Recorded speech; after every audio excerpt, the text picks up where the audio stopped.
Hello everyone, welcome to the new video. आज की video का हमारा टॉपिक है म्यूचुअल फंड। और आज हम डिस्कस करेंगे कि म्यूचुअल फंड क्या होता है और इसमें किस तरह से इन्वेस्टमेंट की जाती है और कितने टाइप के इन्वेस्टमेंट इसमें होते हैं। तो सबसे पहला जो सवाल है वो यही है कि म्यूचुअल फंड क्या होता है। तो म्यूचुअल फंड एक तरह से एक पूल होता है जहाँ पर बहुत सारे लोग अपना पैसा इकट्ठा करके उसे इन्वेस्ट करते हैं और उस इन्वेस्टमेंट को म्यूचुअल फंड वाले उस पर रिटर्न कमाते हैं अलग अलग जगह पर इन्वेस्ट करके, और वो रिटर्न फिर इन्वेस्टर्स को जिन्होंने पहले इन्वेस्ट किया था उनको वापस कर दिया जाता है, जितने जितने भी पोर्शन में उन्होंने इन्वेस्ट किया था। कुछ अपनी फीस वो काट लेते हैं, उसके बाद वो सारा का सारा पोर्शन पीछे वापस कर देते हैं इन्वेस्टर्स को। अब इसमें जब हम म्यूचुअल फंड खरीदते हैं तो हम एक तरह से यूनिट्स बाय करते हैं म्यूचुअल फंड की, और वो यूनिट डिसाइड करती हैं कि हमारा कितना पोर्शन है उस म्यूचुअल फंड में, और उसी के बिहाफ पर जब वो प्रॉफिट कमाता है वो म्यूचुअल फंड, उसी के बिहाफ पर हमें अपना पैसा प्रॉफिट के सही साथ वापस मिल जाता है। अब म्यूचुअल फंड हमारे यहाँ इंडिया में 44 एसोसिएशन है म्यूचुअल फंड की, जो कि रजिस्टर्ड हैं और उनके द्वारा ही हम म्यूचुअल फंड बाय करते हैं। अब म्यूचुअल फंड अलग अलग टाइप के होते हैं, जैसे कुछ ये सारे के सारे 44 के 44 जो एसोसिएशंस हैं ये अलग अलग टाइप की स्कीम्स देते हैं अपने अंदर। जैसे कि कुछ स्कीम्स मैच्योरिटी पीरियड पर बेस्ड होती हैं और उसमें ओपन एंडेड स्कीम होती है, दूसरा क्लोज एंडेड स्कीम, तीसरी इंटरवल स्कीम होती है। ओपन एंडेड स्कीम में ये होता है कि हम अपना म्यूचुअल फंड कभी भी बाय या सेल कर सकते हैं आसानी से, और इसमें कोई भी फिक्स्ड मैच्योरिटी पीरियड नहीं होता है, और लगभग 59% ऑफ म्यूचुअल फंड इसी स्कीम के अंदर आते हैं। मगर क्लोज एंडेड फंड में, क्लोज एंडेड स्कीम में एक फिक्स्ड मैच्योरिटी पीरियड होता है, और अपना अगर हमें म्यूचुअल फंड सेल करना होता है तो उसको हम एक पूर्व निर्धारित समय पर सेल कर सकते हैं या फिर मैच्योरिटी पीरियड पर ही सेल कर सकते हैं। और अगर हमें इन्वेस्ट करना होता है तो इसमें एक NFO निकलता है, मतलब न्यू फंड ऑफर, जहां पर जिस टाइम पर हम इसको बाय कर सकते हैं आराम से। ये कुछ दिनों तक के लिए ही रहता है, और इस बीच में अगर हमने नहीं बाय करा तो उसके बाद कोई इन्वेस्टमेंट नहीं ली जाती है। अब बात करते हैं इंटरवल स्कीम के बारे में।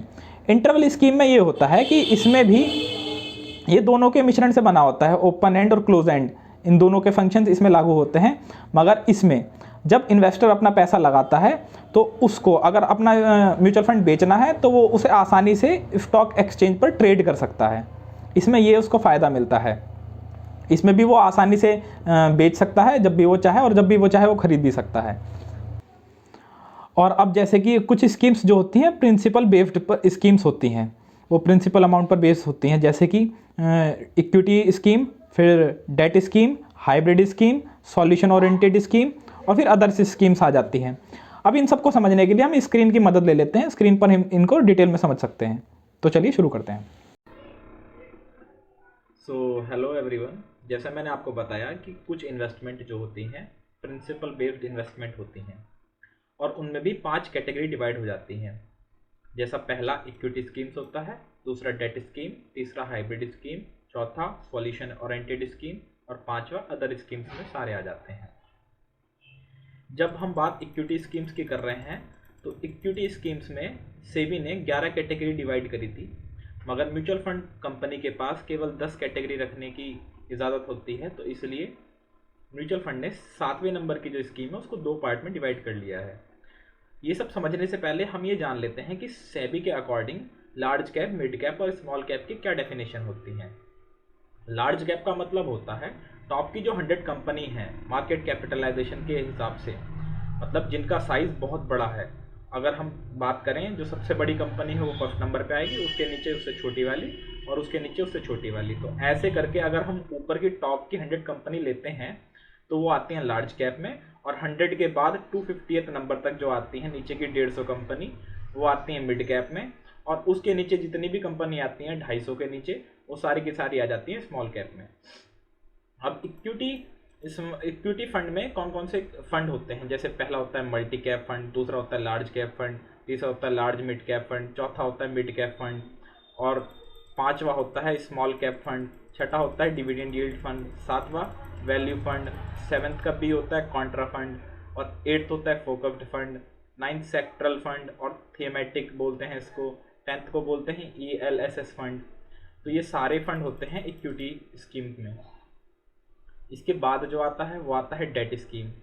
डेट स्कीम में ये होता है कि ये जितनी भी कैटेगरी होती हैं वो डेट के अंदर ही काम करती हैं, और इसमें भी सेबी ने 16 कैटेगरी डिवाइड कर रखी हैं। पहला आता है ओवरनाइट फंड, दूसरा आता है लिक्विड फंड, तीसरा आता है अल्ट्रा शॉर्ट ड्यूरेशन फंड, और फोर्थ आता है लो ड्यूरेशन फंड, फिफ्थ आता है मनी मार्केट फंड, सिक्स्थ आता है duration fund, short duration fund, seventh आता है मीडियम ड्यूरेशन फंड, एट्थ आता है medium to long duration fund, ninth आता है लॉन्ग ड्यूरेशन फंड, 10th आता है डायनेमिक बॉन्ड फंड, और 11th आता है कॉर्पोरेट बॉन्ड फंड, 12th आता है क्रेडिट रिस्क फंड, 13th आता है banking and PSU fund, 14th आता है गिल्ट फंड, 15th आता है guilt fund with 10 year constant duration, और 16th आता है फ्लोटर फंड। ये तरह तरह के फंड होते हैं। अब इनमें से आपको कौन सा वाला चूज़ करना है उसके बारे में आपको एक बार डिटेल में ज़रूर पढ़ना चाहिए कि कौन से वाली स्कीम में किस तरह की फैसिलिटीज़ हमको मिल रही हैं। अब तीसरे नंबर पे जो आती है वो आती है हाइब्रिड स्कीम्स। इसमें सेबी के अकॉर्डिंग 7 कैटेगरी होती हैं, बट म्यूचुअल फंड कंपनी के पास 6 कैटेगरी रखने की ज़रूरत होती है, तो इसलिए उसने इसमें भी सेकंड नंबर की फंड को 2 पार्ट में डिवाइड कर दिया है। पहला होता है कॉन्जर्वेटिव हाइब्रिड फंड, दूसरा होता है बैलेंस्ड हाइब्रिड फंड, दूसरे का बी होता है एग्रेसिव हाइब्रिड फंड, और तीसरा होता है dynamic asset allocation fund, fourth होता है multi asset allocation fund, fifth होता है आर्बिटाज फंड, सिक्स होता है इक्विटी सेविंग। अब चौथा आता है सॉल्यूशन ओरिएंटेड स्कीम्स। इनके अंदर आ जाते हैं रिटायरमेंट फंड और चाइल्ड्स फंड, और अदर स्कीम्स में आते हैं हमारे इंडेक्स फंड आ गया, जैसे FOFs आ गया। ये अलग अलग तरह के इन्वेस्टमेंट प्लान्स होते हैं जो म्यूचुअल फंड कंपनी ऑफर करती हैं, और इनमें सारे के सारे डिटेल्स लिखी रहती है कि कितना इनका मैच्योरिटी पीरियड है, और कितना आप इसमें मतलब रिटर्न एक्सपेक्ट कर सकते हैं, और कितना पैसा एसेट्स में लगा होता है, और कितना हाई लिक्विडिटी स्टॉक्स वगैरह में लगा होता है, वो सब इसमें पता होता है हमें। तो आप एक बार डिटेल में जान के तभी इसमें अपना मतलब पैसा लगाइए। ये मैं डिटेल आपको नीचे दे दूँगा, और मिलते हैं फिर से एक ऐसी ही नई वीडियो में जहाँ पर आपको बहुत सारी जानकारियाँ प्राप्त होंगी। तो इसलिए इस चैनल को आप सब्सक्राइब कर लीजिए। तब तक के लिए जय हिंद, जय भारत।